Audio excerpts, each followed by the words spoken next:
বাগমারায় কোলার বিল সভাপতির দুর্নীতির বিরুদ্ধে মানববন্ধন। বিস্তারিত দেখুন তথ্যচিত্রে।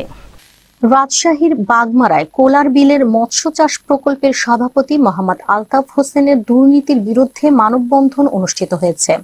গতকাল 28 সেপ্টেম্বর রবিবার সকালে নরদাস ইউনিয়নের কোলার বিলের মৎস্য চাষ প্রকল্পের সদস্যরা বিলের ধারে একত্র হয়ে এই মানববন্ধন করেন।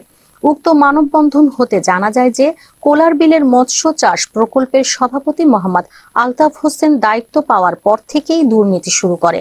উপস্থিত সকলেই বলেন, কোলার বিলের সভাপতি মোহাম্মদ আলতাফ হোসেন দিনের পর দিন প্রকল্পের কোটি কোটি টাকা আত্মসাৎ করেই চলছে। স্থানীয়ভাবে বসলেও তিনি কোনো কিছু তোয়াক্কা করে না। তাছাড়া এ বিষয় নিয়ে একাধিকবার বাগমারা থানায় বসেও কোনো সমাধান হয়নি।